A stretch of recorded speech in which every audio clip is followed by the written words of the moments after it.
Everyone good morning, তোমাদের আরেকটি সুন্দর নতুন একটি ব্লগে ওয়েলকাম। তো আজকে হচ্ছে ব্রোকলি দিয়ে আর গাজর দিয়ে এটা কি করবে মা? ওই মাছের তেল দিয়ে চচ্চড়ি করব। এই রয়েছে মাছের তেল দিয়ে চচ্চড়ি। ছোট মাছ দিয়ে ধনে পাতা বাটা দিয়ে চচ্চড়ি করব। তো এটা বিশাল স্পেশাল মেনু। তো তোমরা দেখতে থাকো, সঙ্গে থাকো। আর আমি এখন ঘুম থেকে উঠে গেছি, তো এটা দিয়ে আমি এখন করে নিব জুস। তো চলো দেখতে থাকো, সঙ্গে থাকো। মা কীভাবে কী করে আজকের মেনু। কড়াই হয়ে গেছে, এদিকে গরম, মা তেল দিয়ে দিয়েছে। তো মা এখন মাছের জন্য আমি ধনে পাতা আর একটু কাঁচা লঙ্কা বেটে নেব।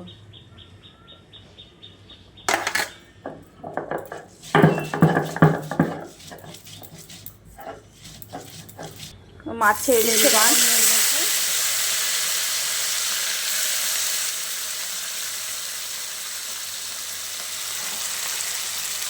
বাদ বাকি যা মাছ ছিল মা আবার বসিয়ে দিয়েছে ভাজতে। আর এখানে কিছুটা ভাজা হয়ে গেছে। দেখো বন্ধুরা, আমার জুসটা করা হয়ে গেছে। এখন এটা আমি বাসি পেটে গট করে খেয়ে নিব 1 মগ। তোমরা অবশ্যই এটা খাবে, শরীরের জন্য, চুলের জন্য, স্কিনের জন্য ভীষণ ভালো। যেটার মধ্যে ছিল আমলকি, কাঁচা হলুদ, কারি পাতা আর কি ছিল, বিটরুট। হ্যাঁ, বিটরুট ছিল। তো এইগুলো দিয়েই হচ্ছে জুসটা করা হয়েছে। আমি ছেঁকে নিয়েছি, ছাকড়াগুলো খেতে পারি না আমি, তো ওটা দিয়ে খেতে পারলে বেশি ভালো।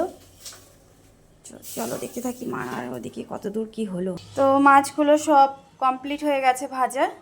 তো এখন মা কড়াইয়ের মধ্যে তেল দিয়ে দিচ্ছে। কি বসাবে আগে মা? মাছটাই করে নেব। আচ্ছা, মাছ করে নিচ্ছে মা। তো বন্ধুরা, এখন মা দিয়ে দিচ্ছে ফোড়ন মাছের জন্য। কালো জিরে, কাঁচা লঙ্কা পেড়া, রসুন থেতো,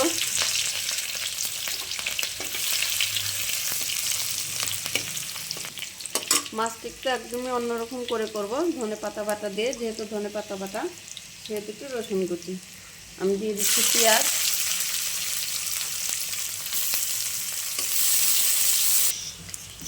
তো আমি দিয়ে দিচ্ছি 3-4টা রসুনের কোয়া বাটা।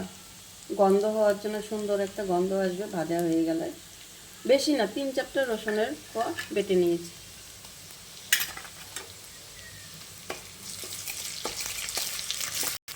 দিয়ে দিচ্ছি একটু হলুদ, বেশি দেব না, অল্পই দিব। দিয়ে দিচ্ছি ধনে পাতা বাটাটা, সুন্দর করে বেটে নিয়েছি মিহি করে। দারুণ লাগছে। একটা কাঁচা লঙ্কা দিয়ে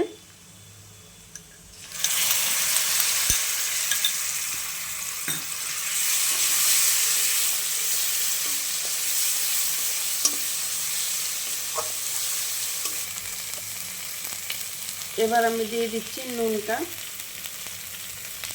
একদম যার যার স্বাদ মতোই দিতে হবে। যে যেরকম খায়, কেউ কম খায়, কেউ বেশি খায়, সেভাবেই দিতে হবে। দেখো সুন্দর করে, বেশি না, ধনে পাতা তো হালকা একটু নেড়ে চেড়ে নিয়েছি। এবার আমি জল দিয়ে দিচ্ছি।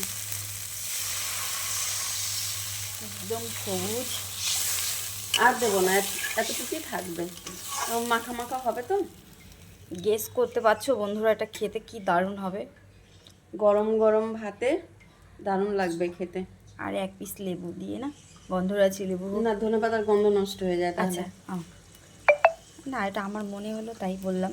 তো যাই হোক, অসম্ভব দেখতে সুন্দর লাগছে। তো এখন মা দিয়ে দিচ্ছে মাছগুলো। ঝোলটা একটু ফুটে গেছে, এবার আমি মাছটা দিয়ে দিচ্ছি। হ্যাঁ,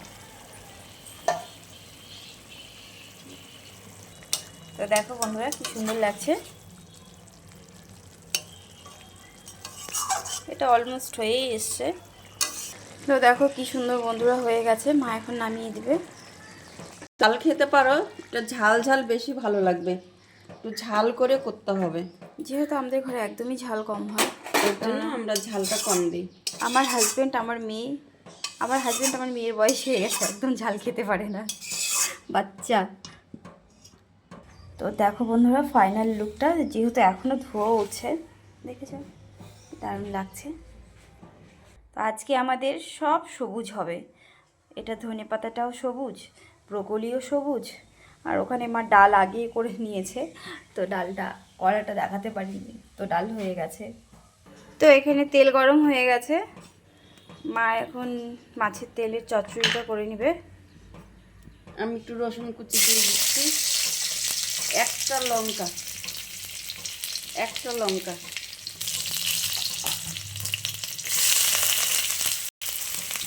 পেঁয়াজ কুচি, রসুন কুচি, একটা লঙ্কা চিড়ে দিয়েছি।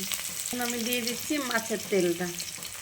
মাছের তেলটা আমরা কেউ খাই না, শুধু আমার ছেলেই খাবে, আর আমার এক নাতি আছে, ও খাবে, তাছাড়া আর কেউ খায় না আমাদের।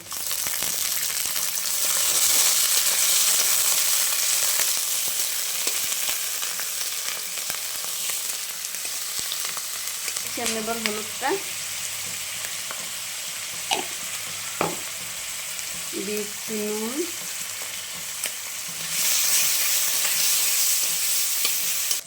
দেখো মাছের তেলটা কি সুন্দর করে ভেজে নিয়েছি। কেননা তেল না ভেজে সবজি দিলে মাছের তেলটা ভাজা হয় না, সবজিটা গন্ধ লাগে। দেখো খুব সুন্দর করে ভেজে নিয়েছি আমি। এবার আমি সবজিটা দিয়ে দেব।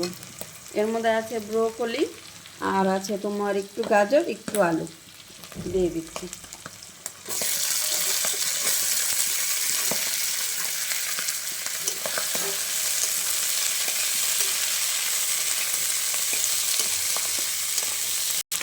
সবজিটা ভালো কষে গেছে, দিয়ে দিচ্ছি একটু টমেটো, কুচি, দিয়ে দিচ্ছি একটু মিট মশলা, দিয়ে দিচ্ছি একটু গরম মশলা,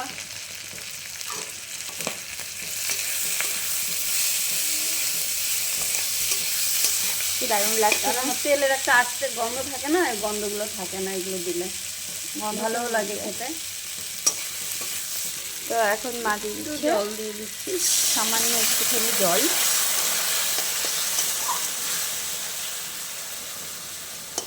আমি একটু ঢাকা দিয়ে দিব, জলটা শুকিয়ে যাবে, আমার রান্নাও হয়ে যাবে। তো দেখো বন্ধুরা কি সুন্দর হয়ে গেছে তরকারিটা, মাছের তেলের চচ্চড়ি হয়ে গেছে। তো আজকের মেনু এই পর্যন্তই। তো সবাই সুস্থ থেকো, ভালো থেকো, অবশ্যই আমার ভিডিওগুলো লাইক কমেন্ট সাবস্ক্রাইব করতে ভুলো না। আর কালকে আরেকটি সুন্দর একটি ব্লগে দেখা হচ্ছে তোমাদের সঙ্গে। টাটা।